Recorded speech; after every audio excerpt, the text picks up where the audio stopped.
20 লাখ টাকা ট্রান্সফার হয়েছে, এতবার কতি ভালো লাগে না। এই অশিক্ষিত ছোট লোকের বাচ্চা, এই অ্যাড্রেসটা কোথায় একটু বলতো? সে আপনি কারে অশিক্ষিত ছোট লোক করছে না? কেন, তোকেই বলছি। তোকে ছাড়া তো আশপাশে কাউকে দেখতে পাচ্ছি। মাথায় গামছা, পরনে লুঙ্গি, নিজের অবস্থা দেখা কেউ ভূত একটা।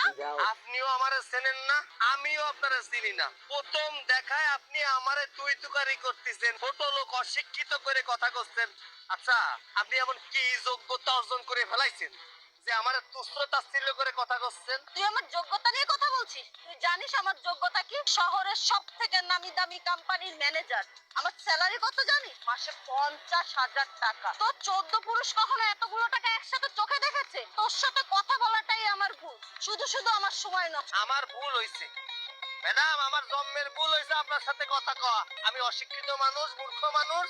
আপনার মতো শিক্ষিত মানুষের সাথে আমি আর এই অ্যাড্রেস না কি করছেন আমি ভর্তিও পারি না, আমিও জানি না। আপনি জানেন? তুই কিভাবে এই ঠিকানা জানবি? তুই কখনো লেখাপড়া শিখে তোর বাবা মা কখনো তোকে স্কুলে পাঠিয়েছে? আমার তো মনে হয় না। যে অবস্থা তোর, তুই কিভাবে ঠিকানা জানবি? আসলে তোর সাথে কথা বলে না আমার মাথাটাই খারাপ হয়ে গেছে। তোর সাথে কথা বলাটাই বেকার। আমি এখন এখান থেকে চলে যাবো। মায়েকে বুদ্ধি আসলে হাঁটু পিঠায় বোঝে না, কিছু বেশি কথা কয়। আমার মতো মানুষে 50,000 টাকার ভয় দেয়, হাজিল কোনে গান। এখনো আসে না, আর কত সময় দাঁড়ায় থাকবো? আমারও তো কাজ আছে না। কি অবস্থা? আর অবস্থা, এই তোমার আসার সময় হলো তাই না? কত সময় ধরে আমি দাঁড়িয়ে আছি তুমি জানো? সেই তুমি আসার কথা বললে কখন, আর আসলে এখন।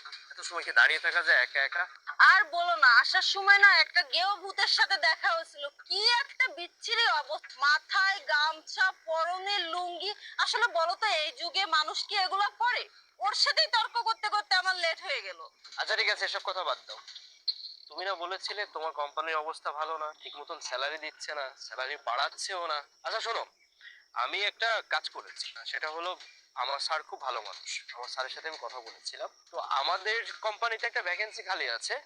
তোমার যেহেতু জব নিয়ে প্রবলেম হচ্ছে, তাহলে ওই জবটা যদি তুমি করতে পারো তাহলে ভালো একটা স্যালারিও পাবে। আর ভালোই তো হয়, বোঝো তো, দুইজন যদি একসাথে জব করতে পারি তাহলে আমাদের সময়টাও কেটে গেল। আর এমনিতে স্যার ভালো মানুষ, আশা করা যায় তোমার কোনো সমস্যা হবে না। কি বলো? তাহলে তো আমার জন্য খুবই ভালো হয়। কবে যেতে হবে তুমি সেটা শুধু বলো। আচ্ছা, এটা কি তোমার বলতে হয়? আমি অলরেডি স্যারের সাথে কথা বলে রেখেছি, স্যার আজকে বিজি আছে একটু অফিসে। স্যার বললো যে কাল স্যার ফ্রি। তাহলে চলো, তাহলে কাল তোমাকে নিয়ে আমি স্যারের কাছে যাই, যে স্যারের সাথে কথা বলে ডিটেলসে ফাইনাল করে ফেল। দেন তারপরে স্যার বলে দিবে কবে থেকে জয়েন করতে হবে, তুমি জয়েন করে নিও। আচ্ছা ঠিক আছে, আমি আমার সময় মতো ঠিকই চলে আসবো। হ্যাঁ ঠিক আছে। শোনো, তোমার জন্য ওয়েট করতে করতে আমার পেট দিয়ে ইঁদুর দৌড়া। চলো এখন কোথাও যে একটু খাবো, আমার প্রচন্ড ক্ষুধা লাগছে। অনেক দিনই তো হলো দুইজনে একসাথে বসে গল্পও করি না, আড্ডাও দিই না। ভালোই হবে, একসাথে খাওয়াটাও হবে, গল্প করাও হবে। চলো। ওকে। স্যার আসসালামু আলাইকুম। ওয়ালাইকুম আসসালাম। স্যার, আমি একটা মেয়ের কথা বলেছিলাম না, আমাদের যে নতুন প্রজেক্টের জন্য যে ভ্যাকেন্সিটা খালি আছে, স্যার আমি সেই মেয়েটাকে সাথে করে নিয়ে এসেছি। স্যার আমার বান্ধবী, স্যার ভালো মেয়ে, স্যার আপনি কথা বলে দেখতে পারেন। এই, তুমি কাকে স্যার বলছো? তো গ্রামের অশিক্ষিত গেও ভূত একটা। এ আমাকে কি চাকরি জব? তোমার কি মাথাটা ঠিক আছে নাকি মাথা পুরো খারাপ হয়ে গেছে? সূর্য, তুমি যারে নিয়ে আসছো সে তো বিশাল কোটিপতি মানুষ, বড়লোক মানুষ। আমি অতি সাধারণ ক্ষুদ্র একজন মানুষ। আমার এই জায়গায় তার চাকরির কি দরকার আছে? আর তাছাড়া সে তো 50,000 টাকার বেতনের চাকরি অলরেডি করে। আমার মতো অশিক্ষিত মূর্খের অফিসে তার কি কাজ? আলবি, তুমি কাকে কি বলছো? তুমি জানো উনিকে? উনি আমার স্যার, উনি এই কোম্পানির বস। আর উনি শুধু এই কোম্পানির না, উনি হাজার হাজার কোটি টাকার মালিক। উনার আরো 10টা কোম্পানি আছে। তুমি কি এখনো তোমার নিজের ভুল বুঝতে পারছো না? ম্যাডাম রে দোষ দিয়ে কোনো লাভ নেই। আসলে দোষটা হচ্ছে আমাকে সমাজের মানুষের সেই চশমায়, যে চশমার দ্বারা মানুষ শুধু চকচকে জিনিস দেখলেই সম্মান করে। আর আপনি ম্যাডাম আমার এই পোশাক আশাক দেহে আমারে অশিক্ষিত ভাবিছেন। শোনেন, আপনি মনে হয় ভুলে গেছেন এই পোশাক আশাক শুধুমাত্র মানুষের শরীর দেহে, চরিত্র না। ম্যাডাম আমারে গেয়বুত ভাবিছে শুধুমাত্র এই গামছার কারণে।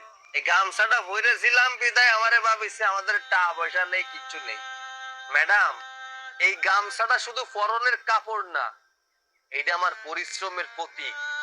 আপনারা ভাবেন যে বড় বড় ডিগ্রিধারী মানুষ চাই শুধু শিক্ষিত হয়। প্রকৃত শিক্ষিত মানুষ সবসময় বিনয়ী হয়, অহংকারী হয় না। ম্যাডাম আমিও কিন্তু শুদ্ধ ভাষায় কথা বলতে পারি, কারণ আমি শিক্ষিত। আমি আঞ্চলিক ভাষায় কথা বলি, কারণ আমি যে মা আমারে কথা কওয়া শিখাইছে সেই মা তো আমার এই ভাষায় ডাকতো। তাহলে আমি যদি মায়ের ভাষাটা ছোট করি তাহলে তো নিজেরে ছোট করা হয়ে যায়। শুনেন ম্যাডাম, বড় বড় অট্টালিকা বানানোর জন্যই কিন্তু মাটির প্রয়োজন হয়।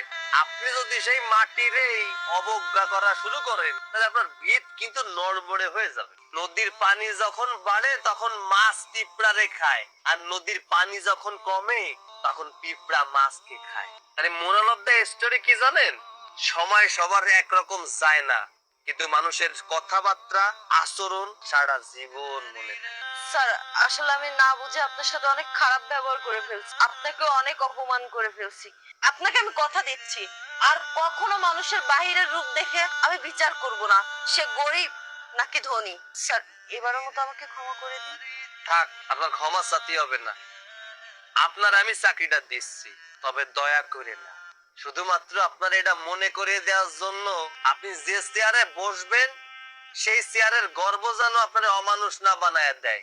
কালকে যখন অফিসে আসবেন প্রত্যেকটা মানুষের সম্মান করার মানসিকতা নিয়ে তারপরে অফিসে আসবেন। তাহলে যান, কালকে থেকে সময় মতো অফিসে চলে আয়। ঠিক আছে স্যার, আমি কালকে ঠিক টাইমেই চলে আসবো। আজ আসি। আল্লাহ হাফেজ।